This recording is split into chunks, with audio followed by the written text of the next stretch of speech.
കണ്ണുടയ വള്ളലാരുടെ ഒഴിവിലൊടുക്കം 4-ാം അധ്യായത്തിലെ മറ്റൊരു വെൺപായിലേക്ക് നാം പ്രവേശിക്കുന്നു.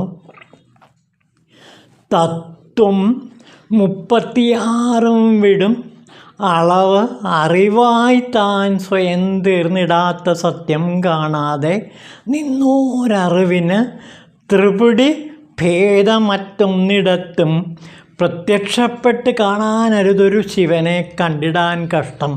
അയ്യോ, മിഥ്യാഭാവങ്ങൾ പെറ്റോരനുഭവം ഉറവായി നിന്ന ബോധത്തിനാമോ? ജീവബോധത്തിന് ഒരിക്കലും ശിവനെ കണ്ടിടാൻ കഴിയില്ല. അപ്പോൾ ജീവബോധപ്പറ്റിൽ നിന്നുകൊണ്ട് മിഥ്യാഭാവങ്ങളുടെ പിന്നാലെ പാഞ്ഞു പോകുന്ന ഒരു സംസാര ജീവിക്ക് ഒരിക്കലും ഉള്ളിലെ ശിവനെ കണ്ടിടാൻ കഴിയില്ല. എന്നിട്ട് കഷ്ടമയ്യോ, മനുഷ്യൻ്റെ സ്ഥിതി എത്ര പരിതാപകരമാണ് എന്ന് കണ്ണുടയ വള്ളലാർ ആശ്ചര്യപ്പെടുകയാണ്. കഷ്ടം, അയ്യോ, മനുഷ്യന്, സംസാരിയായ മനുഷ്യന് മിഥ്യാഭാവങ്ങൾ പെറ്റോരനുഭവവുമായി ജീവിക്കുന്ന സംസാര ബന്ധത്തിൽപ്പെട്ട് കഴിയുന്ന ജീവബോധപ്പറ്റിൽ മുഴുകിയിരിക്കുന്ന ഒരു സാധകൻ്റെ ജീവബോധത്തിന് ഒരിക്കലും അവൻ്റെ ഉള്ളിലുള്ള ശിവനെ സാക്ഷാത്കരിക്കാൻ കഴിയില്ല. അതിനെന്ത് വേണം? തത്വം 36 വിടും അളവ് അറിവായി തൻ സ്വയം തീർത്തിടാത്ത സത്യം കാണാതെ നിന്ന അറിവിന് സാധിക്കില്ല. അപ്പോൾ എങ്ങനെയുള്ള അറിവായിരിക്കണം? തത്വം 36 വിടും അളവ് അറിവായിരിക്കണം. അപ്പോൾ നമ്മുടെ ഹൃദയത്തിൽ 2 തരം അറിവുകളുണ്ട്. ഒരു അറിവെന്ന് പറയുന്നത് ജീവബോധ അറിവാണ്. മറ്റൊരു അറിവ് അരുൾബോധ അറിവാണ്.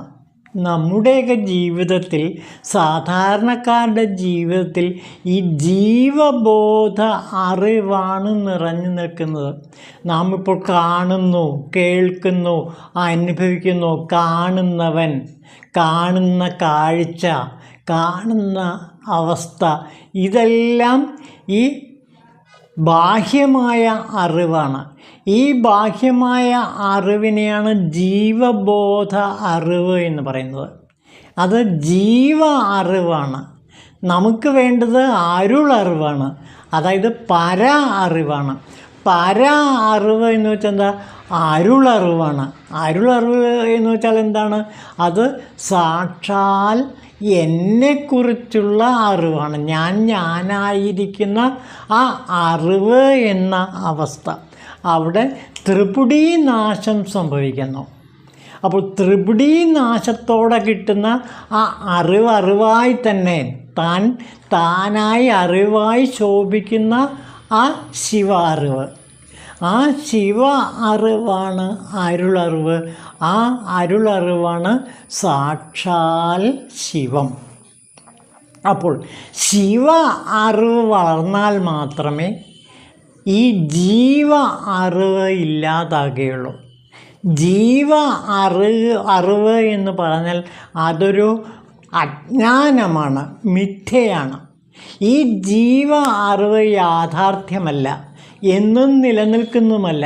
നമ്മളുടെ ജീവ അറിവുകളെല്ലാം ക്ഷണം മാറിക്കൊണ്ടേയിരിക്കുന്നു. നമ്മുടെ ചിന്തകൾ പോലെ, നമ്മുടെ ഭാവനകൾ പോലെ, നമ്മുടെ സങ്കല്പങ്ങൾ പോലെ ഈ ജീവ അറിവ് ക്ഷണം മാറിക്കൊണ്ടിരിക്കുന്നു.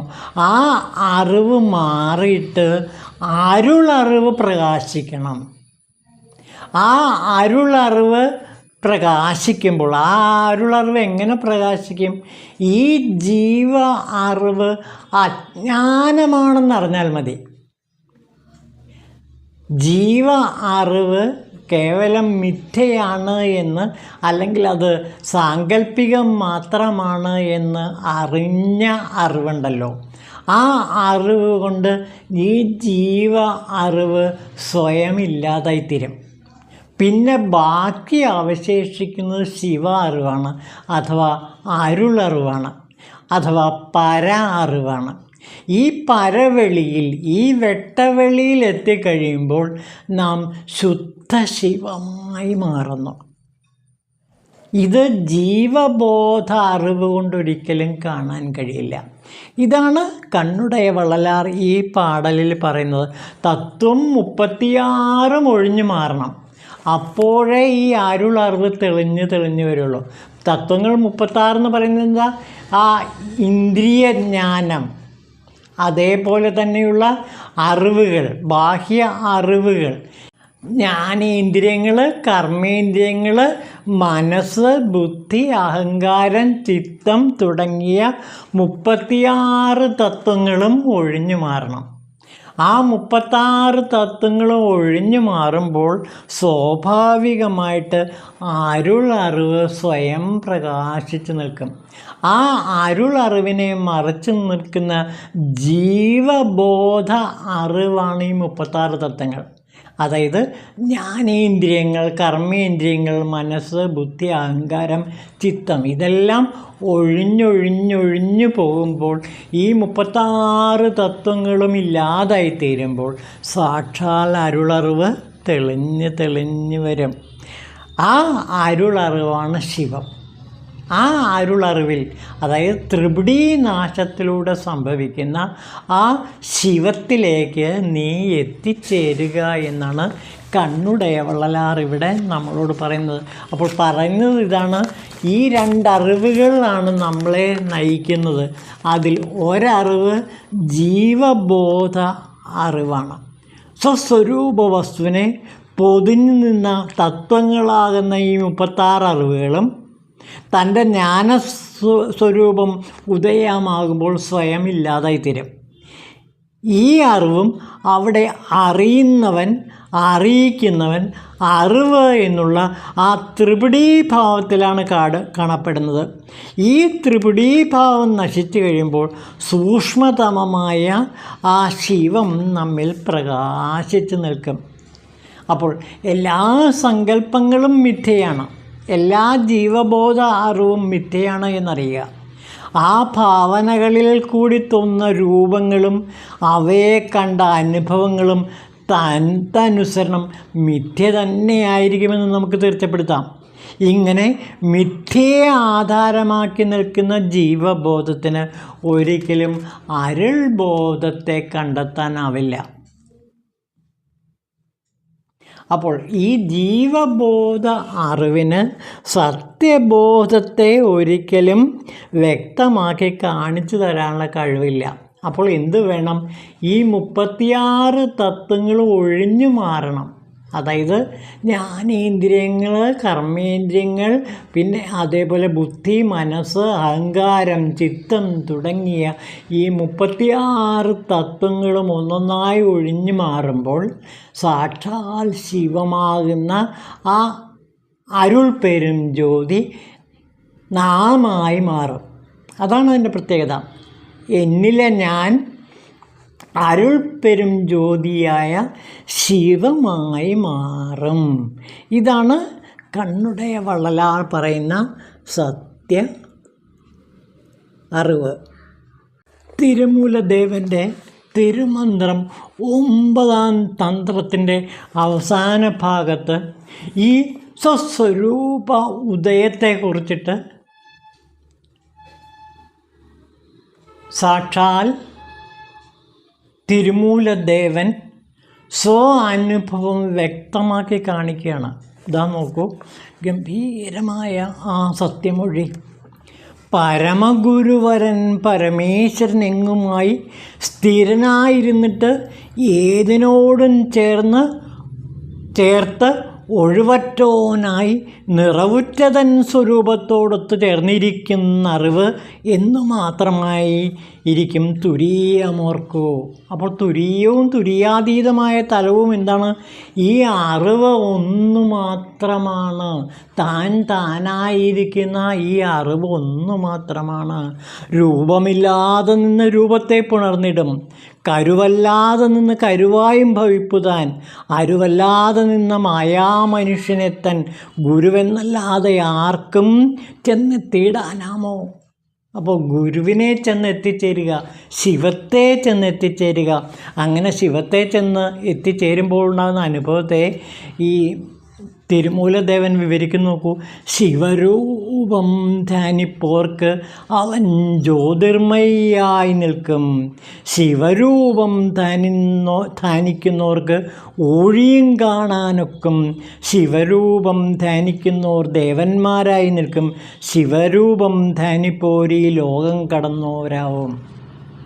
അപ്പോൾ ശിവരൂപം ധ്യാനിക്കുന്നവർക്ക് എന്തായി തീരാൻ പറ്റും? അവരുടെ ശരീരം തന്നെ ശിവജ്യോതിയായി നിൽക്കും എന്നാണ് തിരുമൂലദേവൻ പറയുന്നത്. പിന്നെയോ ശിവരൂപം ധ്യാനിക്കുന്നവർക്ക് ഒഴിയും കാണാൻ ഒക്കും. അതായത് 14 ലോകങ്ങളും അവന് കരതലാമലകം പോലെ സാക്ഷാത്കരിക്കാൻ കഴിയും. അപ്പോൾ ശിവരൂപത്തിൽ എത്തി നിൽക്കുന്ന ഒരു ധ്യാന യോഗിക്ക് ഈ 14 ലോകങ്ങളും കരതലാമലകമാണ്. ശിവരൂപം ധ്യാനിക്കുന്നവർ ദേവന്മാരായി നിൽക്കും. അവർ സാക്ഷാത് ദേവേശ്വരനാണ്, ദേവന്മാരുടെ ദേവനാണ്. ശിവരൂപം ധ്യാനിപ്പവർക്ക് ഈ ലോകം കടന്നു നിൽക്കും. അപ്പോൾ ശിവലോകം എത്തിച്ചേരാൻ ഈ ശിവരൂപം ധ്യാനിക്കുന്ന സാധകന് കഴിയുമെന്നാണ് പറയുന്നത്. അപ്പോൾ ആത്മവിചാരത്തിലൂടെ നമുക്ക് ശിവരൂപത്തിലേക്ക് എത്തിച്ചേരാൻ പറ്റും, സാരൂപ്യമുക്തിയിലേക്ക് എത്തിച്ചേരാൻ പറ്റും. ഈ സാരൂപ്യമുക്തിയിലൂടെ തന്നെ ശിവനായി, ശിവൻ്റെ അടുത്ത് തന്നെ സാധകന് ശോഭിക്കാൻ കഴിയുന്ന ദിവ്യമായ അവസ്ഥ. അതായത് സാരൂപ്യ സായുജ്യ മുക്തികളെല്ലാം ഉണ്ട്. അങ്ങനെ ഒരു സാധകൻ ഏത് മുക്തിയാണോ ആഗ്രഹിക്കുന്നത് ആ മുക്തിയെക്കുറിച്ചിട്ടാണ് ഇവിടെ പറയുന്നത്. അതായത് സ്വരൂപോദയത്തെക്കുറിച്ചിട്ടാണ് ഇവിടെ തിരുമൂലദേവൻ നമ്മളോട് പറയുന്നത്. ഇത് തന്നെയാണ് രമണ മഹർഷി പറയുന്നത്. നമുക്ക് വീണ്ടും വീണ്ടും രമണ മഹർഷിയിലേക്ക് പോകാം. ഭഗവാൻ രമണ മഹർഷി പറയുകയാണ്, ലോകം ഞാനിവിടെ ഉണ്ട് എന്ന് പറയുന്നുണ്ടോ, അതോ നീ പറയുന്നുവോ? കാണപ്പെടുന്നതാണ് ലോകം. കാണുന്നവൻ ഏത് തന്മയോടിരിക്കുന്നുവോ ലോകവും ആ സ്വഭാവം കാണിക്കും. നിങ്ങൾ നിങ്ങളെ നാമരൂപങ്ങളുള്ള ജഡശരീരമായി കരുതിയാൽ ലോകവും നാമരൂപാത്മകമാകും, ജഡവുമായി അത് ഭാസിക്കും. നിങ്ങൾ സ്വയം അന്തർമുഖമായി ഞാൻ ആരാണ് എന്ന ദൃശ്യത്തിൽ നിന്നും ചിത്തത്തിനെ അന്തർമുഖമാക്കി അന്വേഷിച്ചാൽ കാണുന്ന അഹന്ത അടങ്ങി ദൃഷ്ടി ജ്ഞാനമയമാകും. അപ്പോൾ ദൃശ്യം ബ്രഹ്മമയവുമാകും. സൃഷ്ടിം ജ്ഞാനമയം കൃത്വ പശ്യേത് ബ്രഹ്മമയം ജഗത്. അപ്പോൾ ഇതാണ് രമണ മഹർഷിയുടെ സത്യവചനം. അതായത് എന്താണ് വേണ്ടത്? ചിത്തത്തിനെ അന്തർമുഖമാക്കി അന്വേഷിച്ചാൽ കാണുന്ന അഹന്ത അടങ്ങി ദൃഷ്ടി ജ്ഞാനമയമായിത്തീരും. നമ്മുടെ ദൃഷ്ടി ജ്ഞാനമയമായിത്തീരും. അതാണ് ഇവിടെ രമണ ഭഗവാൻ പറയുന്നത്. നമ്മുടെ ദൃഷ്ടി ജ്ഞാനദൃഷ്ടിയായി മാറും. അന്തർമുഖമായി ഞാൻ ആരാണ് എന്നിങ്ങനെ ചിന്തിച്ച് ദൃശ്യത്തിൽ നിന്നും ചിത്തത്തിനെ അന്തർമുഖമാക്കി അന്വേഷിക്കുമ്പോൾ അഹന്ത അടങ്ങുന്നു. ദൃഷ്ടി അതോടെ ജ്ഞാനമയമായി തീരുകയും ചെയ്യും. ഇതിനെയാണ് ജ്ഞാനദൃഷ്ടി എന്ന് പറയുന്നത്. അപ്പോൾ ഒരു സാധകന് അവൻ്റെ ദൃഷ്ടിയെ എന്താക്കി മാറ്റാൻ കഴിയും? ജ്ഞാനദൃഷ്ടിയാക്കി മാറ്റാൻ കഴിയും. ആത്മവിചാരത്തിലൂടെ ഞാൻ ആരാണ് എന്ന നിരന്തരമായ വിചാരത്തിലൂടെ അയാളുടെ ദൃഷ്ടി, ബാഹ്യദൃഷ്ടി ജ്ഞാനദൃഷ്ടിയായി മാറും. നാം ഇപ്പോൾ 2 കണ്ണുകൾ കൊണ്ട് കാണുന്നത് ബാഹ്യദൃഷ്ടിയാണ്. ഇപ്പോൾ ഞാൻ എൻ്റെ ഈ രണ്ട് കണ്ണുകൾ കൊണ്ട് കാണുന്നതെല്ലാം എന്താണ്? ബാഹ്യദൃഷ്ടിയാണ്. പക്ഷേ ഈ ബാഹ്യദൃഷ്ടി യാഥാർത്ഥ്യമല്ല. ഈ യാഥാർത്ഥ്യത്തിൻ്റെ ഉള്ളിലെ യാഥാർത്ഥ്യം കാണണമെങ്കിൽ, അറിവ് കാണണമെങ്കിൽ അന്തർദൃഷ്ടി കൊണ്ട് നോക്കണം. അന്തർദൃഷ്ടി എന്ന് വെച്ചാൽ ജ്ഞാനദൃഷ്ടിയാണ്. ജ്ഞാനദൃഷ്ടിയാണ് 3-ാം കണ്ണ്, തൃക്കണ്ണ്. അപ്പോൾ നമ്മിലെല്ലാം 3-ാം കണ്ണുണ്ട്. ഭൂമധ്യത്തിൽ ഈ 3-ാം കണ്ണുണ്ട്. പക്ഷെ അത് മറഞ്ഞിരിക്കുകയാണ്. ആ മറഞ്ഞിരിക്കുന്ന ജ്ഞാനദൃഷ്ടിയെ തെളിയിച്ചാൽ എന്ത് കാണാൻ പറ്റും? ഈ ശിവത്തെ നമുക്ക് കാണാനും ശിവമായി തീരാനും ശിവൻ തന്നെയായി മാറാനും കഴിയും. ഇതാണ് രമണ മഹർഷി ആത്മവിചാരത്തിലൂടെ, ഞാൻ ആരാണ് എന്ന നിരന്തരമായ വിചാരത്തിലൂടെ ബാഹ്യദൃഷ്ടിയെ അന്തർദൃഷ്ടിയാക്കി മാറ്റുന്ന അവസ്ഥ. ഇതാണ് രമണ ഭഗവാൻ വീണ്ടും വീണ്ടും നമ്മളോട് പറയുന്നത്. അപ്പോൾ രമണ ഭഗവാൻ പറയുന്നത് എന്താണ്? കാണപ്പെടുന്നു എന്നതിനും കാണപ്പെടുന്നില്ല എന്നതിനും കാണുന്നവനായ ഒരാളുണ്ടാകണം. ആ കാണുന്നവൻ ആരെന്ന് നമുക്ക് ആദ്യം നോക്കാം, മറ്റുള്ളവയെക്കുറിച്ച് പിന്നെ ചിന്തിക്കാം. അപ്പോൾ രമണ ഭഗവാൻ നമുക്ക് നൽകുന്ന ഉപദേശം എന്താ? കാണപ്പെടുന്നു എന്നതിനും കാണപ്പെടുന്നില്ല എന്നതിനും കാണുന്നവനായ ഒരാളുണ്ടാകണം. ആ കാണുന്നവൻ ആരാണെന്ന് നമുക്ക് ആദ്യം നോക്കാം. ആ കാണുന്ന ഞാൻ ആരാണ് എന്ന് അന്വേഷിച്ച് ചെല്ലുമ്പോൾ ആത്മീയ മാർഗത്തിൽ ചരിക്കുന്ന ഒരവസ്ഥയിലേക്ക് നാം എത്തിച്ചേരും. അപ്പോൾ പതുക്കെ നമുക്ക് വിഘ്നങ്ങളെല്ലാം മാറി നമുക്ക് യഥാർത്ഥത്തിലായ ജ്ഞാനക്കണ്ണ് പ്രകാശിക്കും. അതിനാൽ കാലക്രമത്തിൽ തടസ്സങ്ങൾ നീങ്ങി ധ്യാനം ഉറയ്ക്കാൻ തുടങ്ങും. ഒടുവിൽ എല്ലാം നല്ല നിലയിലാവും. അതുവരെ തളരരുത്.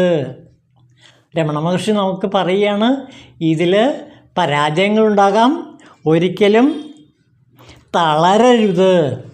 അപ്പോൾ രമണ മഹർഷി സാധകന്മാർക്ക് നൽകുന്ന ഏറ്റവും വലിയ ഉപദേശം, ഒരിക്കലും തളരരുത്. മുന്നോട്ടേക്ക് ബ്രഹ്മത്തിലേക്ക് അലിഞ്ഞു ചേരാൻ വേണ്ടി, ബ്രഹ്മമായി ശിവമായി തീരാൻ വേണ്ടി നിരന്തരം തളരാതെ ഉത്കൃഷ്ടത, ജാഗ്രത, പ്രാപ്യവരാന്യബോധത, ഇതാണ് പരമമായ അറിവ്. ഓം ശിവായ നമഃ.